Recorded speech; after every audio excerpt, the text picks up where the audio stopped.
In this class we're going to explain how the price of products is determined in the market. We're going to look at different aspects to the market, supply and demand, and see how both of those come together to determine the price. If we place the demand and supply curves on the same diagram, then the axes are the same. On the vertical axis we'll have the price of the product, and on the horizontal axis we have the quantity demanded. So the axes for the supply curve and the demand curve are the same, so we can use the same two curves, supply and demand, on the same diagram. This will enable us to determine how the price comes about. So there are the axes. On the vertical we have the price per unit, and on the horizontal the quantity demanded or the quantity supplied per unit of time. In other words, the quantity demanded or supplied per week, per month, per year, or whatever the time period is. Now, these axes are the same, as I said, for demand and for supply. So if we insert the demand curve is downward sloping. In other words, as the price falls, we demand more. And that's a typical demand curve in economics. The supply curve tends to be upward sloping. As the price rises, producers have more incentive to supply the good, so the supply increases. And where the two cross, we call it the equilibrium. That's the point at which supply and demand are balanced. In this case it's PE, E for equilibrium, so the equilibrium price PE, and the equilibrium quantity demanded and supplied QE. Let's take a situation where the price is above the equilibrium. Let's say at this point P1. Now at this point the demand is Q1 and the supply is Q2. In other words, at the price of P1, supply is greater than demand.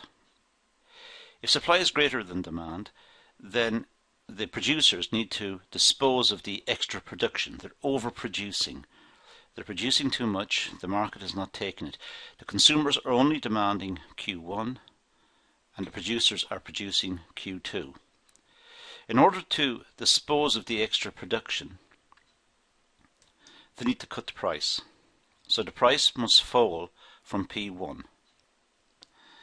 Now, the surplus production will therefore be reduced. As the price falls, the difference between what is demanded and what is supplied will be reduced. So really what we're doing is we're heading towards this equilibrium, P and Q.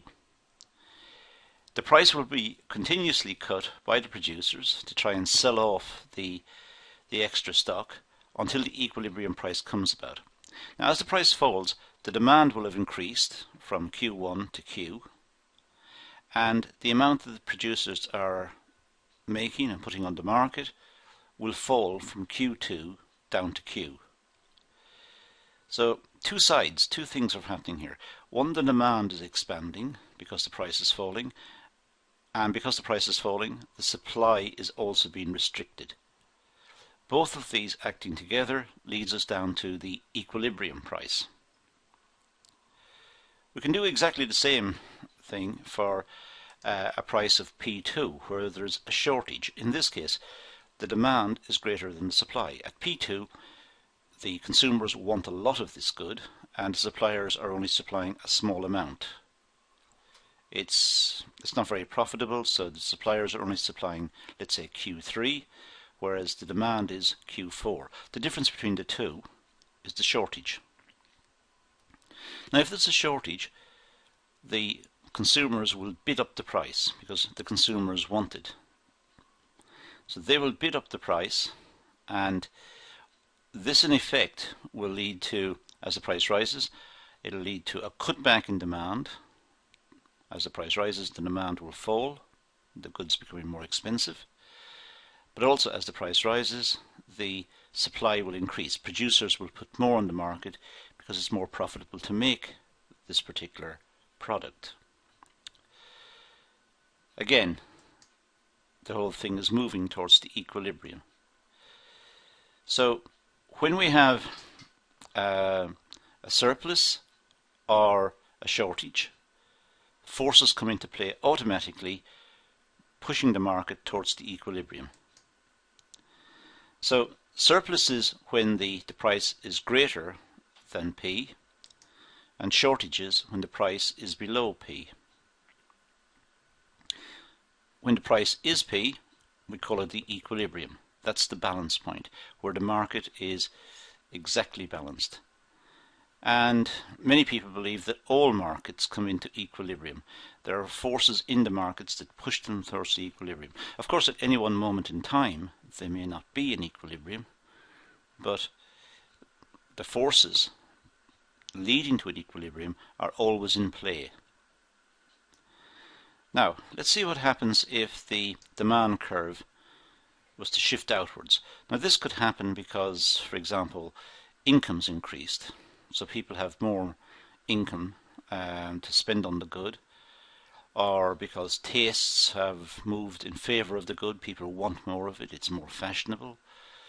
So for whatever reason, the demand curve has moved, in this case, out to the right, out to D1, D1. Now if that's the case, then at the existing equilibrium price of P, there is now an excess demand. It's as if the old demand curve, DD, no longer exists, because the new demand curve, D1, D1, now is in play. So at the price P, there is now excess demand. In other words, at the price P, there is a shortage, and the shortage is equal to the difference between Q3 and QE. If there's a shortage, the price will be bid upwards. And as the price is bid upwards, the demand will be cut back and the supply will increase. So that the new equilibrium will be at P1 QNE. QNE, new equilibrium. So there will be a new price and quantity, which are the equilibrium prices, price and quantity, P1 and QNE. So that is the new equilibrium.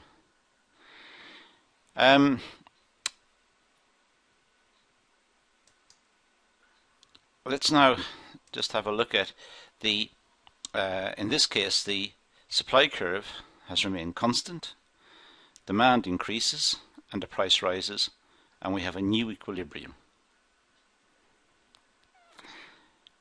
The supply curve could also move. Let's say the supply curve moved to S new, supply curve, the new supply curve.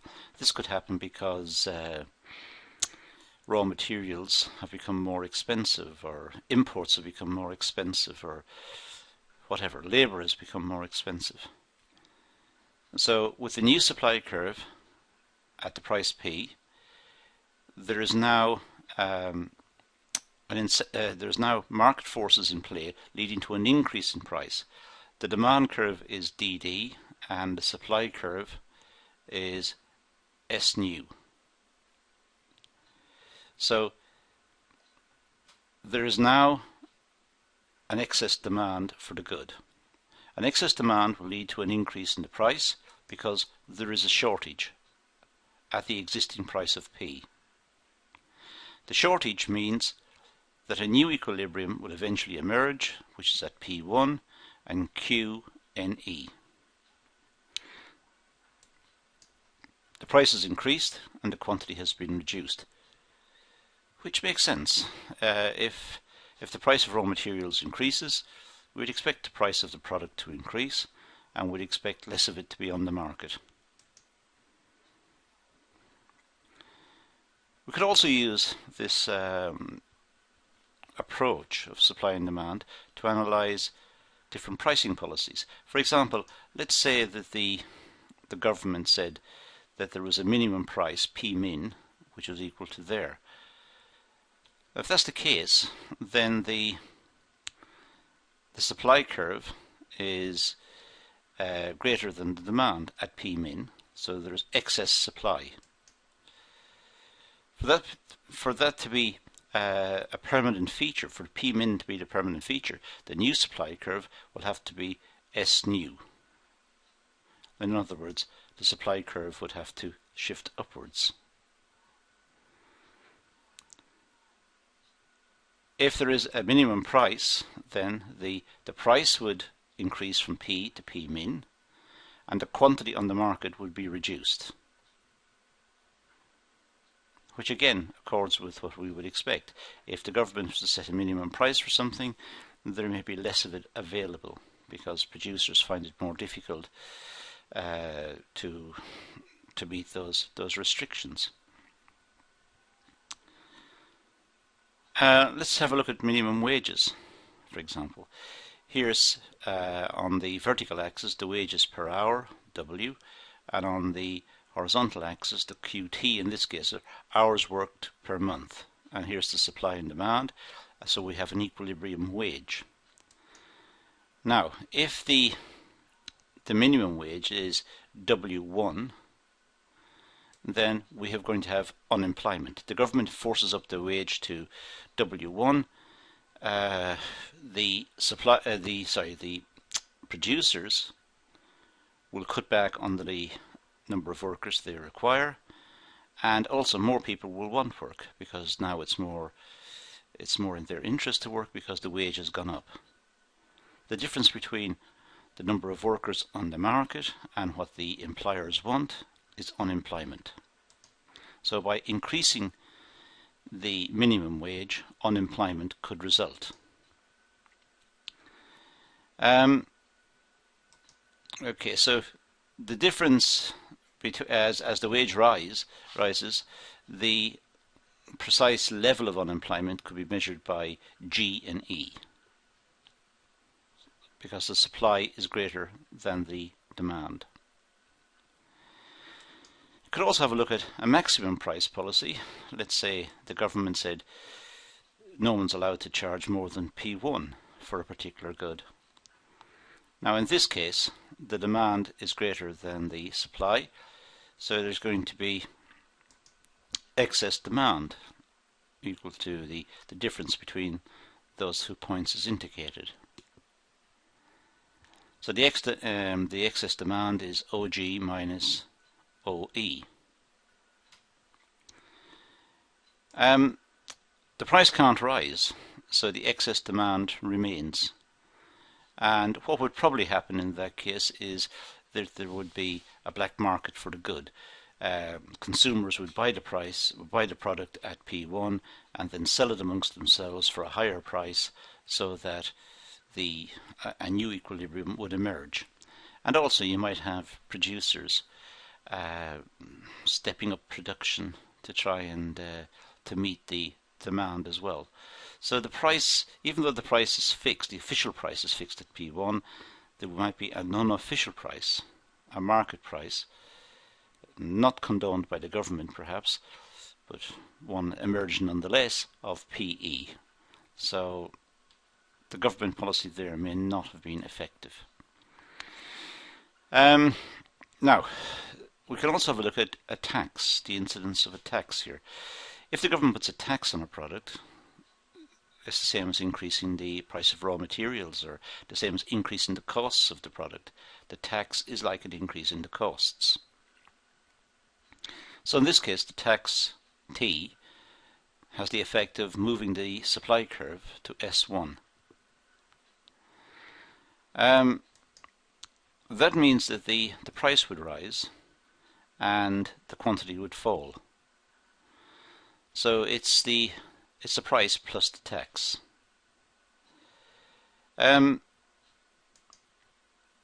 consumers would pay more because previously the consumers were paying PE, now they're paying PE plus T. So the consumers are paying more for it. But in addition to that, in the past, if the quantity was QE plus T, then the producers would have received P1. That was the old supply curve. So the producers would have got P1, and the price would have been PE. So now, in effect, the producers are paying some of the increase in the taxes, as indicated in the diagram, and the consumers are paying some more. So in other words, the total tax, T, that the government receives, part of it is being paid by the producers and part's being paid by the consumers. The precise amount paid by each will depend on how sensitive the market is to the increase in the tax.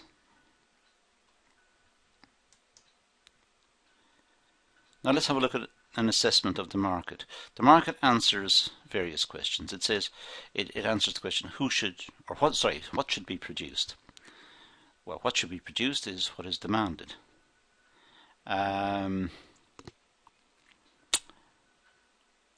So what should be produced is what is demanded and what is capable of production. And the market solves that automatically. How should it be produced? What technology should be used? Well, the most efficient, the most cost-saving. And again, the market will put pressure on the producers to ensure that that's kept at a minimum. So it's argued that the market will lead to efficiency. Next, who should receive the output? Well, this is more contentious. You could say that people who need the product should receive it. But in fact, according to this analysis, it's the people who can afford it will receive it. The people who can't afford it won't receive it. That's the nature of the market. Now, there are some problems with the market system. So let's have a look at those briefly. First of all, the distribution of income over time can change. In other words, some people can become very rich over time and some people can become quite poor. And the market will not correct for this. The market might produce dangerous goods. There might be a market for explosives or guns or weapons or whatever. So the market would produce it. If there is a demand, the market presumably would just produce it. It might produce undesirable goods, for example drugs or harmful products. If there's a demand, there's an incentive in the market to produce it. It might lead to production, all sorts of production, in a way which ignores health and safety regulations. So workers are working in dangerous environments, all in the interest of keeping costs down and increasing profits. Competition, which is meant to keep the price of the product down, may become less over time as companies buy out each other and merge. And eventually you might only just get one or two companies, or perhaps just one company, which we'd call a monopoly. And if we depend on that product, then that one company could charge a very high price. And finally, there are situations which we call market failure, situations where the market can't produce the good. The defence forces or law and order. It's very difficult for the government to put these into the private hands, into market production. These are normally produced out of taxpayers' money. So the markets can fail. In fact, we'll see in different classes that the markets can fail for a variety of reasons, not just certain products that are produced by taxpayers' funds, which we call public goods, but sometimes the markets may produce what we call externalities, external effects, which may be undesirable. For example, pollution. Markets can also fail because of bad information. If consumers don't have the appropriate information, the markets could also fail. So those are some of the factors that we need to take into account when we consider the market situation. Okay, that's a brief overview of supply, demand, the market, and some of the ways in which the market can operate. I hope that was useful. Thank you for watching.